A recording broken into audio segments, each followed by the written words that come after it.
Major support for Out to Lunch is provided by the law firm of Jones Walker, established in 1937 with over 375 attorneys in offices throughout the U.S., providing a comprehensive range of services to a local, national, and international client base. JonesWalker.com.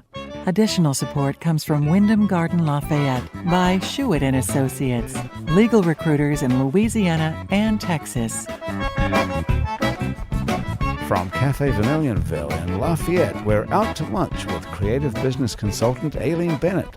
It's business, Acadiana style. Hi, I'm Aileen Bennett. Welcome to Out to Lunch. According to the United States Geological Survey, 71% of the Earth's surface is water, and 96% of that, in other words, almost all of that, is ocean. Seeing that most of the planet is ocean, you might wonder why it's called Earth at all. In theory, it should really be called water. And seeing as there are billions more fish than there are humans, you would think that us relatively few humans would be dominated by fish. Whether you explain the fact that we eat fish rather than them eating us as evolution, God's design, or we're part of some freaky alien experiment, fish are a vital part of the diet of humans almost anywhere. In our part of the world, seafood is elevated to somewhere between a religion and a way of life. And it's a vital part of our economy, no place more so than Delcambre. Although Delcambre only has 2,000 residents, on the day in 2013 when the Port of Delcambre launched the Seafood and Farmers Market, 1,000 of them showed up. Today, the monthly market is a staple of the area. People come from as far away as Arkansas, lured mainly by the chance to get their hands on highly prized Vermilion Bay shrimp. The assistant manager of the Delcambre Seafood and Farmers Market and the community relations coordinator for the Port of Delcambre is Tammy Gordon. Tammy, welcome to Out to Lunch. Thank you for having me.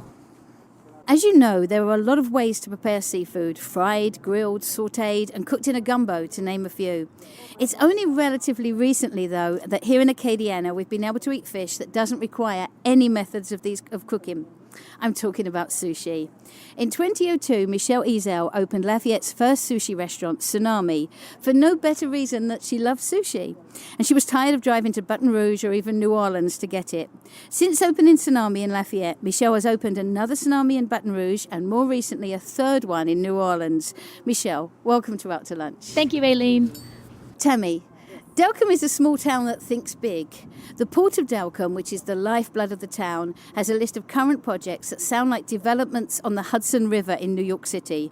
I'm going to read this list, and let me stress, these are not pie-in-the-sky dreams, these are current projects. You're building a new recreational boat launch with expanded parking. You're building additional piers and docking for fishers. There's a pavilion for the seafood market, a fishing and observation pier, a marina and boat stalls for recreational vessels with long-term docking and storage, dockside facilities adjacent to the marina, and motor vehicle parking at the marina. In a town with a tax base of only 2,000 residents, who's paying for all this? Grants. We did get grants. Yes, we were lucky enough to receive a huge grant, $3.4 million, to do the Bayou Carlin Cove, which was the pavilion and the boat dock.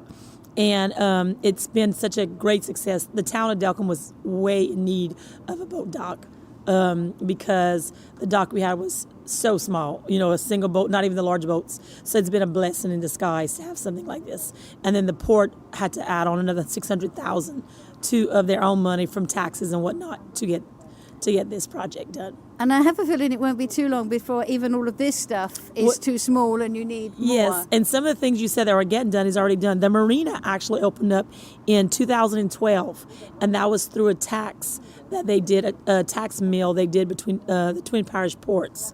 And with that, it cost us $1 million. It was a old fuel dock that they transformed into a marina. Michele, restaurant chains as successful as Tsunami are typically run by established hospitality industry companies. When you started Tsunami, your only culinary background was a job you'd had in college working at corn dog on a stick. Mm-hmm. I need to know more about corn dog on a stick. Yummy stuff. I know that when you first tried to get Tsunami off the ground here in Lafayette, you had trouble getting banks to loan you money. Looking back, knowing what you know now, you probably don't find it so surprising. When you opened Tsunami in Baton Rouge and then New Orleans, what mistakes had you made in Lafayette that you made sure you didn't repeat? I didn't make any mistakes, Aileen. What, are you kidding me? And I'm certainly not going to tell them to the public. I don't know. There weren't any really major mistakes. I mean, silly things, if you want me to be honest, were like the height of the sushi bar. After working for 5 years at a certain height, the chefs that were helping me design the one in Baton Rouge were like, oh my gosh, we need just a little bit more height, or this needs to be at a different reach for our hands, and it would just ergonomically on our bodies be better. So things like that, architectural things like that. Hiring the right people from jump was also a big. We went through, a host of turnover at the beginning, mostly because I didn't really know what I was doing the first time around. And so we tried to drill a little bit deeper through the hiring process and vet out people that were really qualified to do what we were hiring them to do.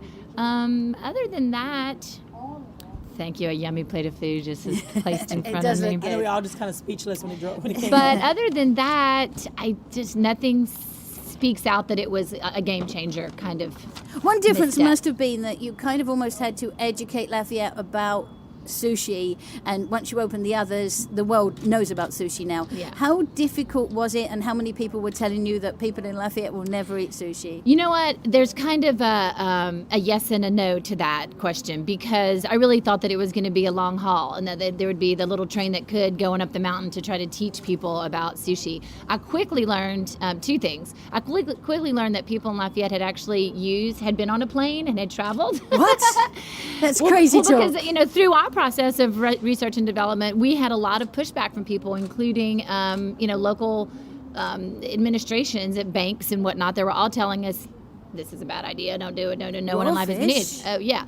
Well, so we were kind of hesitant, in the back of our head, we were like, no, we're going to do it. And so we quickly learned that yes, people did know what sushi was, and yes, people had eaten it in their travels. However, they were very new to it still, even though they had eaten it, they had traveled, and they had it. They were eating rolls. They were eating rolls with a lot of things that I wouldn't really put into the sushi category. They were eating a lot of cooked rolls. They were eating rolls with a lot of sauces all over them. So that was the yes, people didn't know, but then here's the no that they did know, because they were open to learning more about it. So they'd start with the baby steps, like the crunchy roll and those kind of things. But then, over the course of a year or two, they were quickly introduced to things like nigiri and sashimi, which is really the raw part of sushi. Sashimi. I know. So they came around. They were willing. I mean, they eat raw oysters. It wasn't really that far of a leap. My husband was probably one of your first customers, because he travels. He used to travel a lot, and he always would say, I can't wait till there's sushi around here. And when he heard of them opening up, you could swear that he had just seen God when he heard it. He was so excited. Tell him thank you. I still feel the same. So, Tammy, whose job is it to apply, to find out about the grants and apply for them and make them happen in Delcambre? Our port director, Wendy Verrett, starts the project. We usually get feedback from several LSU grant. We work with a lot of LSU Sea Grant people, and they have been a big plus, probably start to most of our events. Now we do have a grant person on staff with us now. We just received 6 months ago. We received a new grant. It's $180,000 for 3 years. And what is that? It's like about $60,000 a year to help with advertisement, but also the money's in there was to pay to have a grant writer with us, administrator. So she has to track down, when something that we could use for the grant for us for advertisement, that make sure it's market right, it's everything's taken care of the right way, so we could receive another grant another day. Because if you don't do it right and turn in all your right paperwork, all your right reports, it could hurt you in the future. So we actually hired somebody but the grant is paying for that. So does it happen? Do you get a vision and then look for grants to match Yes, it, or do you look yes. for grants Well, and then go, we should do this? There's a grant out there. Both, a little bit of both. The big grant we got for the dock and the pavilion, it was there, and we didn't have, when they started the event, when they would think, what can we do? It was a bunch of guys, about 7 to 8 guys that got together at somebody's camp in town right up the bayou. Of course they got together at somebody's camp. Just guys. And they just, over beer, just drank and talked and said, what can we do? And some were like, we could do this in town. And, Delcambre won't go for that. He won't make it. He won't. And look at it now. Everything they have done, it came through. Hold on, real quick. So you said it was just guys? That started, but the girls follow through. I was fixing to say, who's getting it done? Yeah, Who's getting we it do done? that. Thank you. But it was crazy because, people say, "There's not a marina in Delcambre." Yes, it's a closed marina. Why in Delcambre? And when you go to it and you see 4 or 5 yachts there, you're like, in Delcambre, people just can't get over that. Well, that's what I was going to ask you when you were talking earlier. So you have one dock? We have the marina, closed-in marina, which is Okay. privately, and your boat stays there. You pay a fee a month, and you have a key to get into the entry. Okay. And then we have the public dock that's a boat dock and pavilion that is open to the public. Are they connected? Are they? No, in the there's a same- little space. There's a couple of Okay. businesses between. And how it. much of that is commercial versus sport? The Like, can commercial fishermen? Yes, Do they yes. go in and out of there? They as actually well? use. We have the extra docks that they park for the sell the shrimp or whatnot. Okay. I didn't get to the Delcambre Direct program yet, but they pull up and they sell shrimp right off the dock. Okay. And something you're gonna like. 2 years, not last year because of the flood of 2016, but 2015 we sold 350,000 pounds of fresh shrimp off the dock. Is that a record? That is a record. Really? And then last year we went down to about 225, but the flood of 2016, shrimp don't like fresh water. Mm-hmm. And all that rainwater went back, drains. People don't realize, but Lafayette, Youngsville drains down to Delcambre. They don't realize that. Right. So all that fresh water, the shrimp just went back in the ground and back further out. You're listening to Out to Lunch. I'm Aileen Bennett. I'm talking with Tammy Gordon, Community Relations Coordinator from the Port of Delcambre and the Assistant Manager of the Delcambre Seafood and Farmers Market, and Michele Ezell, the owner of Tsunami Restaurants in Lafayette, Baton Rouge and New Orleans. So let's talk logistics for both of you. Logistics are a huge part of what both of you do. I know, Michele, that some of your fish comes from Japan. We do. How does that work? And also, Tammy, how do you know when the boats are coming in? Do they time it for the markets? Yes, they do. Some of them call us just for that, but they call us because we have a new program we started in 2012. We got a grant to start this program. It's called Delcambre Direct Seafood. People are going to be calling you about grants. Anytime, any day, you can get online and type in DelcambreDirectSeafood.com, and it brings you a menu of what boats are coming in, when they're coming in, where they're coming in at, with a phone number, the fisherman's phone number and name. You call him direct and tell him what you're looking for. So they're out in the Gulf and they're putting in this information. So there's somebody in there on their iPhone, or they could call us and we put it on the website for them. We have What's 4 that called? employees. What is it Yes, called? I Delcambre can't believe you don't know that. Delcambre I Direct don't. Seafood. And I'm proud to say that the Louisiana Direct Seafood and New Orleans Seafood is all from we started first. Delcambre Direct Seafood was the first one to start, and they came off of So our it's like program. having your own personal fisherman. Yes, it is. I It love is. that. Like you could check online right now and see Delcambre Direct, and you can see any boats that coming in with a phone number. And when we're sold out, we post sold out. And then from there, it goes over to our Facebook pages, and then we all share, and it just comes. It's brilliant. So Sharing Michele, everything. how does that work when the fish are in Japan And it's not not in the just shrimp. Gulf? What we get from Japan, actually, a lot of times are just these kind of like surprise boxes. You just place an order, and you give them a range of prices, and a box of fish show up, and you don't know what it is. It's That fun. sounds like the best birthday gift It actually ever. is really. My chefs freaking love it. They think it's the best thing, and they're like, "What? A box full of needlefish? That's not something that they can get on the regular around here." So, Right. But this Delcambre Direct is definitely could be a game changer and for another thing, our black drum. New Orleans sells tons of it, and Chef Bounty Bro that won the Louisiana Seafood Cook-Off used black drum from our program. Did she? And everybody was like, black drum, it is, you have to try it. Whitest, cleanest fish. And one of our fishermen sell about 1 million pounds a year to New Orleans. Wow.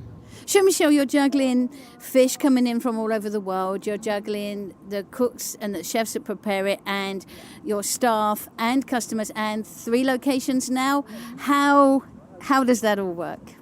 It all works with really reliable humans that have decided to, join our Tsunami team, and I've been incredibly blessed. When people comment and say, "Oh, you're doing this and you're doing that and you're successful," I am nothing without them, and I always tell people that all I've ever really done is hire well. And how, that's it. right, what's somebody listening that's about to hire staff for the first time, what is it you look for? How do you make sure you get those right staff? I know there's magic in this. Well, one, you have to go with your gut. I've been burned. I think we've all been burned, where you read a resume and it's gold star resume, and then a week into, sometimes 2 days into them actually working, you go, this resume does not match this employee. So, just going with your gut, and we're also in a small community where you can pick up the phone and call somebody and go, hey, Aileen, I see this person worked with you. That may have happened. Off the record, you want to just give me a little background? So, Tammy and Michele, this is the part of the show that we call Another Great Idea. Maybe you've got a friend like this, someone who's always got that great idea for you. It's normally me, isn't it, Michele? it is. They tell you about this job you should apply for, or that guy you should have a cup of coffee with, or a great investment opportunity you should jump on, or a grant they've heard of.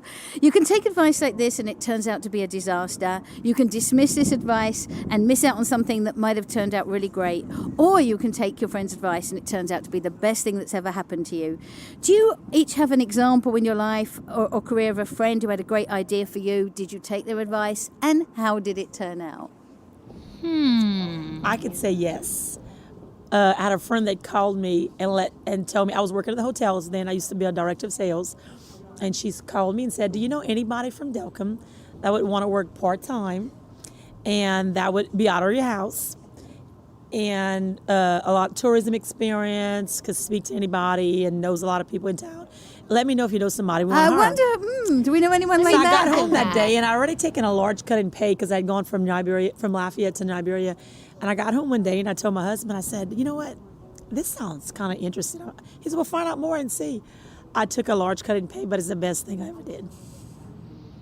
I don't know. I know a lot of people told us not to, so I'm glad I didn't take their advice. Exactly. A lot of people said not to open Tsunami. It was a bad idea, so I'm definitely glad I didn't do that.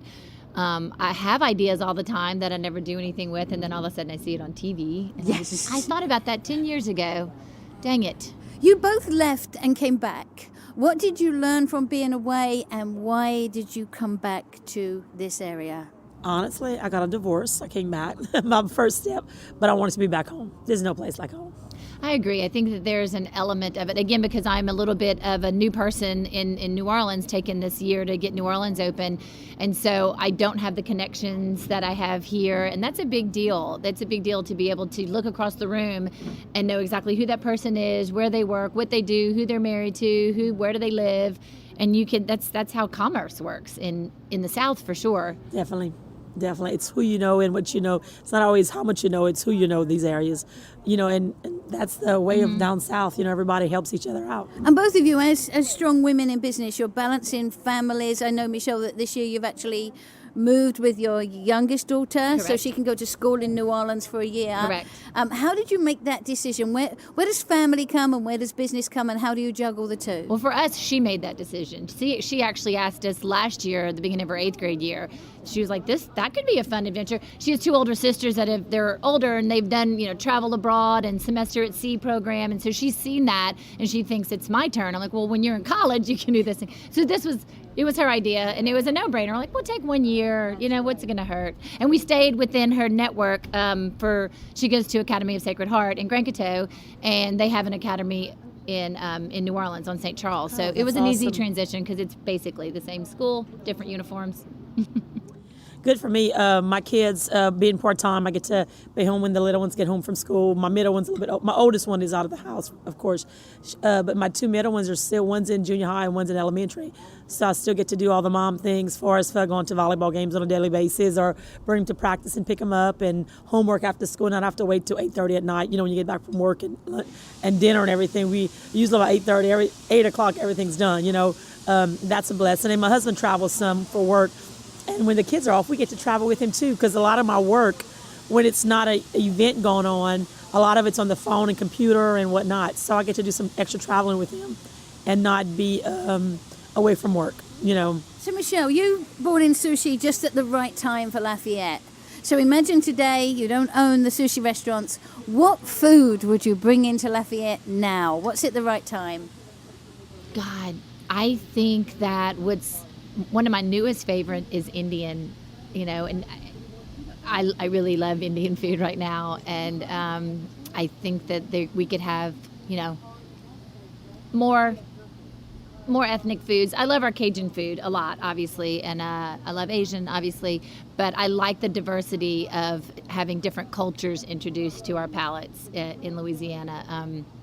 And a lot of cultures are marrying our Cajun foods and making some phenomenal headway on a plate. And tell me, are you finding that people from outside want the fresh food from here to make things that you haven't expected? Yes, and we're in the middle of doing a program right now, and it's almost on the books, but not quite yet. Oh, it's these one are of my those favorites. We love these. Do tell. Is that the Delcanbre Direct Seafood Program is going to start doing a shipping program. We have the facility. We have to get inspected by the health department and whatnot. But our Vermilion Bay shrimp, it is a little bit pricey compared to shrimp off the boat, of course. But what it is, it's fresh shrimp. It's called Vermilion Bay because it's caught in Vermilion Bay. Fresh white shrimp that is clean, peeled, and deveined. So actually what you could do is cut the packet and drop it, the shrimp in the, you don't even have to rinse it. There's no additives on it. There's no chemicals. There's nothing. It's clean and fresh. So anyhow, I get fresh shrimp off the boat that usually goes, $3 to $6, give or take, straight off the boat. I do have some of these packs that go for, $17 to $20 because if I'm in a hurry, you just cut the top, drop it in your pot, and it's good to go. We have Vermilion Bay shrimp. We also do catfish, and we also do black drum. But that's what we're going to be trying to ship out. And working with other companies, like we've started doing, also selling frozen seafood at our markets. And the frozen stuff, crab meat, frog legs, alligator meat, is bought from other vendors, kind of like third You're party. shipping that? Well, we're hoping to start. Okay. That's what I want to know. That's awesome. Yeah, Like people so we're outside of Louisiana are going online to to order frog legs. Yes, yeah, exactly. We get that asked. We had somebody this week that asked us if we had turtle meat. And so I called my boss. He said, Tammy, that's one thing I've never had in 4 years. We started their market, So that's something we're going to look into because we actually had somebody that asked for that. It's a very refreshing conversation to hear this because if you listen or watch the news, only thing that sells is negativity. Oh, yes. So they do talk a lot about how we're overfishing, which I do think that there is an element of that, but that's not for this show. Probably we'll have to do another environmental show maybe. But you do hear just the negative side of it. But it doesn't sound like the seafood industry is going anywhere anytime soon. And from and what y'all are doing exactly with building the marinas and all these new programs. Right, because I don't think we'd be getting the grants we're getting if they think the seafood was Correct. dying. It's crazy because when people call and they say, what you mean there's no shrimp?